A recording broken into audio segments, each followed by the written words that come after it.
afternoon, evening, morning, depending on where you are in the world. My name is Lisa Zachariah, and I'm here today with my partner, Shachita Gupta, a fellow member of Women in Tech, the India chapter. Thank you for taking time off of your very busy schedules to be here today. We're here because social media is, of course, at the forefront of our personal and professional lives. Our LinkedIn profile is synonymous to our professional profile. LinkedIn is also the biggest platform for businesses and other organizations. And since LinkedIn has become so important and so essential to everything we're trying to do, we might as well be really good at it. And that's why we're here today. So welcome to our event, The LinkedIn Game. Today, we will conduct an informative session to help you up your LinkedIn game, and it will be followed by a session with Lionel Gorez. Now, to start off the informative session, I'm going to pass it on to Shachita. Shachita, all yours. Thank you, Lisa. So, like Lisa said, digital marketing, social media is here to stay. It's very much a part of our life. So, why not make it a friend rather than something that we don't understand and try and derive the best out of it. So let's start by trying and understanding how the LinkedIn system works so that we can get the best out of our posts, we can get the best out of our engagement and improve our reach to our peers, to our subordinates, to industry leaders, academicians, whoever else that we want to reach out to. So let's start. So in this session, what we are going to cover is the algorithm of how the whole LinkedIn network works. Some tips and tricks, obviously, of how we can enhance our posts and reach, top ranking signals, when to post and how often, and obviously the social media scheduling tools, some of the tools that we can use to augment our efforts. Now, I know some math haters there must be like, algorithm again, when is it going to leave our lives? But trust me, this is a much friendlier algorithm than the math algorithm we probably had during school.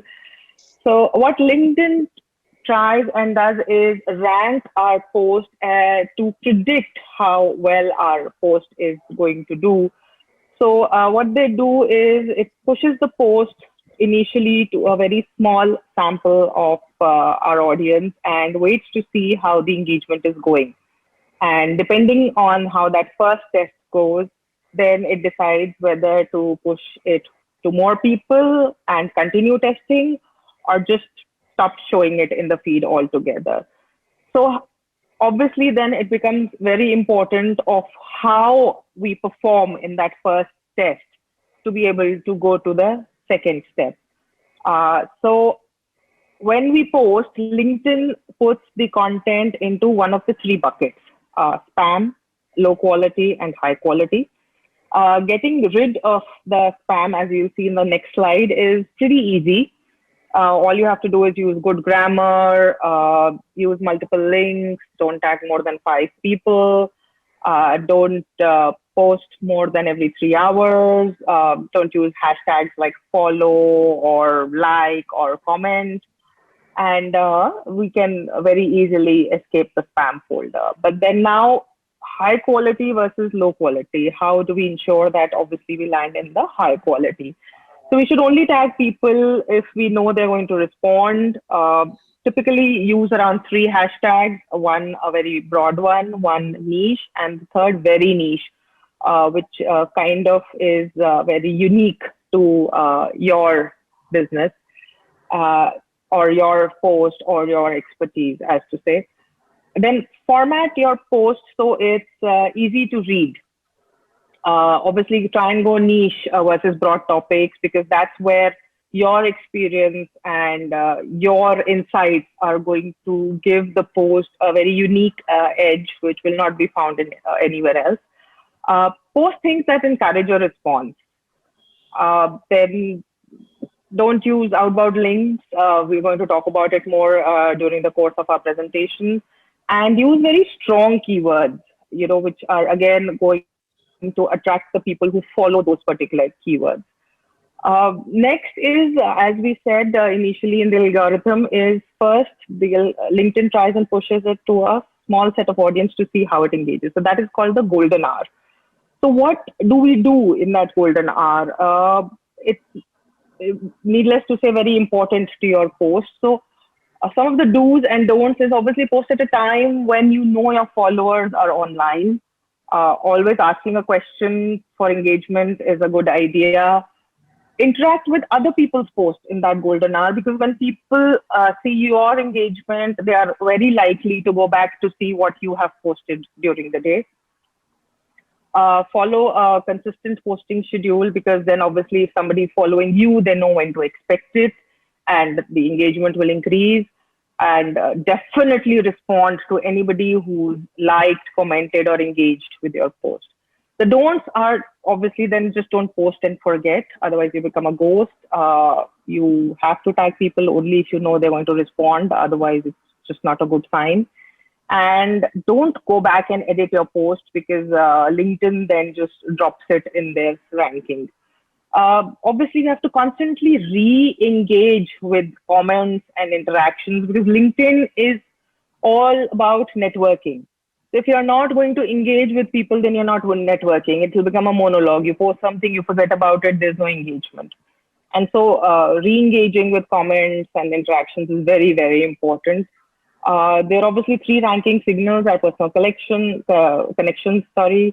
interest relevance, and the engagement probability. So how many people we are connected to, how relevant they are to the space that we say we are experts in, and then obviously how easily we engage. Um, so the more we interact with others daily, the more people will engage back, the more you will be seen in other people's feeds. And so that's how your reach and your post gains traction. LinkedIn is a great place to get your content seen by the right people. But you have to experiment, analyze, and update your strategy, because right in one go, you will never know what works and what doesn't work. So obviously that algorithm becomes very important. So some of the more tips and tricks that we can talk about, so that that algorithm puts us in the highest quality bucket and sends out our post to more and more people. So we're talking about 60 tips and tricks. First being post educational content. By educational, we doesn't necessarily mean it's theoretical, like something that you would learn in a class, but something that's going to increase the general awareness, general knowledge, or knowledge about that topic for somebody. Because people are going to read only if they think it's going to add value to them. Otherwise, it's like any other forward or a post or a meme that we get by the dozen every day. Take advantage of FOMO. For maybe 1% of us who don't understand FOMO, it's the fear of missing out. So many people feel, they may be missing out on something. So if you talk about something that's a buzzword, so blockchain or AI, people are definitely going to read more about it. So those kind of keywords and buzzwords always make sense. There is a dwell time, which is how much time people are spending on your post. So how long does it show on the screen?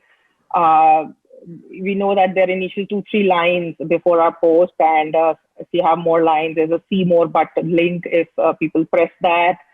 And so obviously, the longer the dwell time, obviously, the more people are going to see our posts. And some of the, again, do's and don'ts is that posts with documents with video have a dwell time of 40 to 60% more. Only video is only 20 to 40%. Posts with external links is 15 to 30% more. And posts with less than 3 lines of text is usually not that great, because you quickly read it and you move on. So just think about it next time that you put a post on LinkedIn. So there's 2 ways about duplicate content.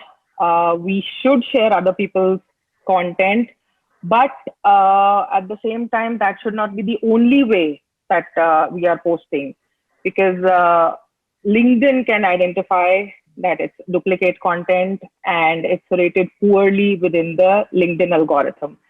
So yes, if sometime we have a posting schedule and we don't have something, or somebody else has written a very, very relevant and interesting article, we can share their content, because obviously our contacts, our connections get to see that. But that should not be a ritual with you, because otherwise all your content is going to be poorly rated by LinkedIn. LinkedIn loves native videos. So the ideal video post actually looks like anywhere between 30 and 30, so 60 seconds. It should be a square format, because then you have more screen space. And subtitles are a good idea, because a lot of people check their LinkedIn in office hours, sitting in office, and they would usually not put on the volume for so that they're not disturbing their peers or co-workers. Then there's something called an SSI score, which is very important. It stands for Social Selling Index. And again, the more we improve our SSI score, the more our post is boosted by LinkedIn. And as we'll be talking with Lionel at the end of this training, he has an SSI score of 80 plus, and so he'll probably give us some good insights of how to do that and how he's been able to reach that. And as you can see in the table, that increasing SSI score becomes important. So the next question obviously is then, how do we increase our SSI score? So there are 4 parts to the score. One is the personal brand, second, LinkedIn connections, third, engagement with your connections, and fourth is the relationships. So as far as the personal brand is concerned, obviously you need to complete your profile. If you are not going to complete your profile, LinkedIn is not going to rank you that greatly. You should have a nice professional picture. You should have a background banner. Even though the quality of the banner is not assessed by LinkedIn, but obviously it should be crisp and nice and communicate your area of expertise and why exactly are you there, or what you're trying to promote about yourself at LinkedIn. That should become very clear to your audience. Customize your headline. Your featured section should be full, and it should have nice pictures and videos, and job. Again, what you want to communicate. So LinkedIn is all about what you want to communicate without actually coming face to face with your targeted audience. So the more descriptive you have your profile, it becomes like your personal brand, which is going to communicate anything and everything about you, much more beyond your resume. So again, when we're putting job description, it should be not about the KRAs or the goals that are there in our jobs. It should be more about the solution that we are talking, the USP that we are offering. Like I said, there should be rich media, have nice photos and videos, and definitely your contact information has to be complete there. As far as connections are concerned, you have to find the right people. Identify proper prospects of who you would like to reach out through LinkedIn. You can use efficient search and research tools. LinkedIn Boolean search is one such tool, and you can obviously find out more about it, or maybe down the line we can do another training session on LinkedIn Boolean search, because it talks about and, or, not as the keywords, much like any code language that we write in software programming. So for example, if I say marketing and sales, it's going to show me profiles only that have both the words in the profile. And if I say marketing or sales, it's going to show me profiles which have either of the two words. So depending on what I'm looking for, that's how I use the Boolean search to look for the relevant connections. Should always try and view profiles, your current ones, the second degree connections, and keep rethinking that what is the kind of network that you're wanting on LinkedIn. And that's how, because if I'm a chartered accountant, for example, and I'm posting about something financial, but my contacts are like marketing people, they're not going to engage on my financial post. So, and if there's going to be no engagement, then obviously my post is not going to rank great. So we have to think about what connections we have and then what kind of posts are we planning to put in there. Obviously, engagement, you have to share content in the news feed and in groups. You have to like, comment, and share other people's content, because if you are not going to share, like, or comment on theirs, they're not going to return the favor to you. Try and create original posts. Like I said, bring that USP of your experience, your insight into that post that you're going to create. Using InMail with LinkedIn Premium makes a lot of sense and increases engagement.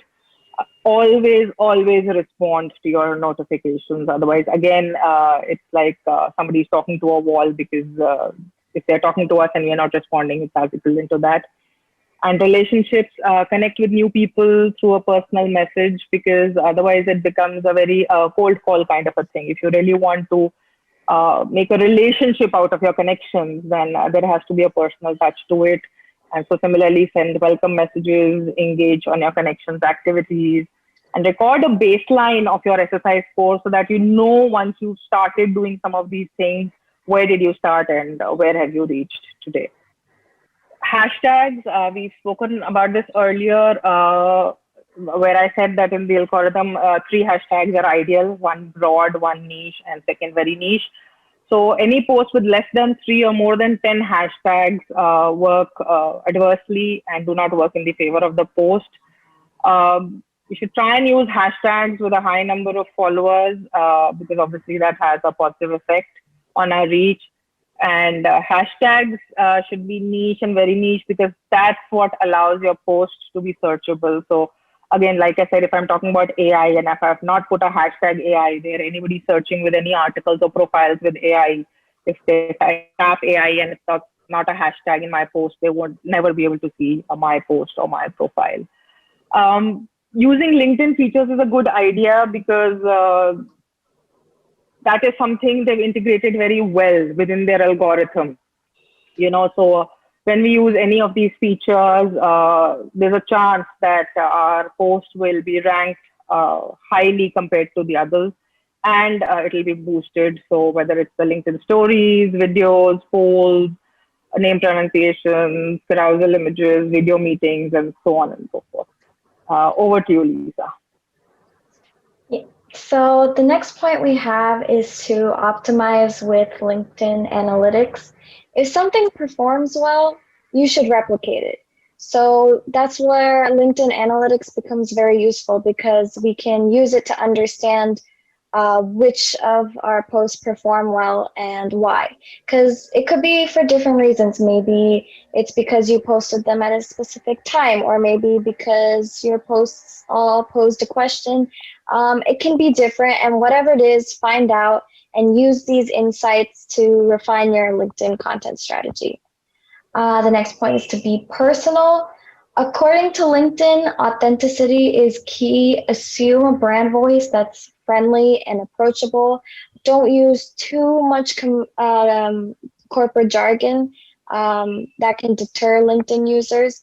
So be real and relatable, and your audience will be more likely to offer you the same. For external links, LinkedIn hates external links. LinkedIn wants you to stay on LinkedIn. External links take you out of LinkedIn. So when your posts have external links on them, LinkedIn will decrease their viewership. If your post has one link on it, it will get 25% less views.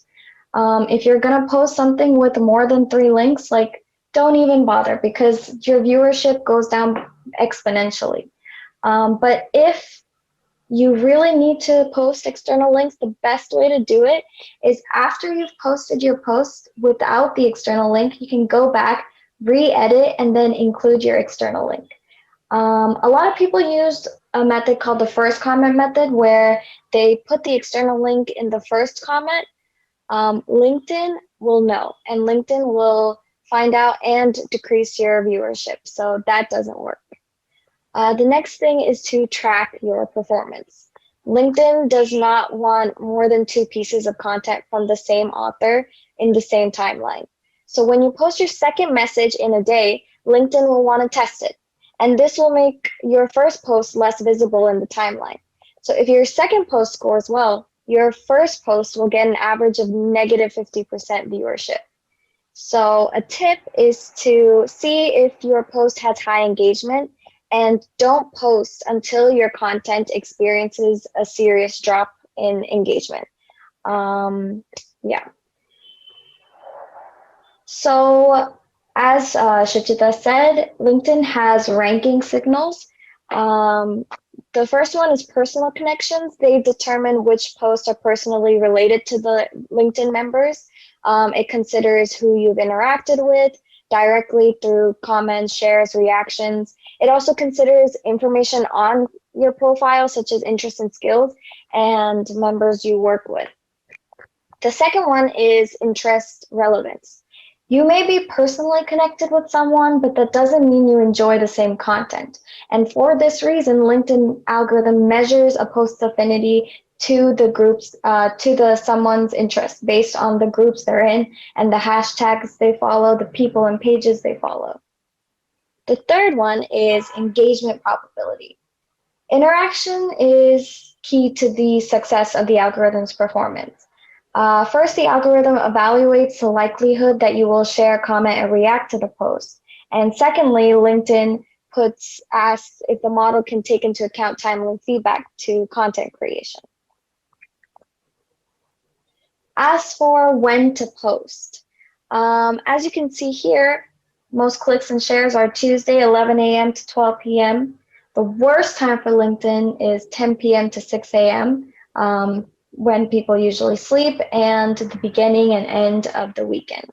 The best times to post is 7 to 8 a.m., 5 to 6 p.m.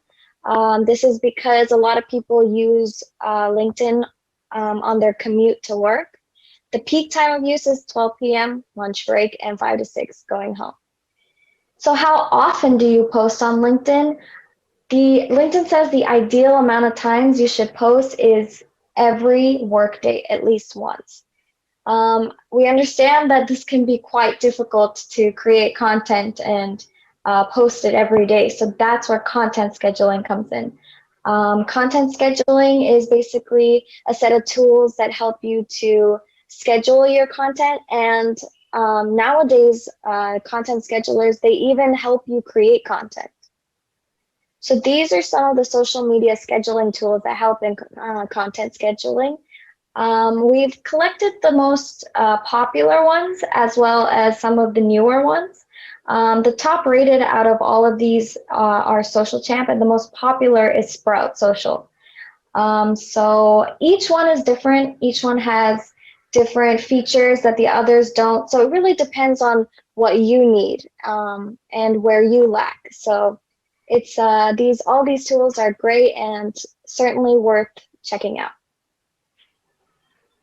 So that's the end of our informative session. I hope it was helpful to everyone.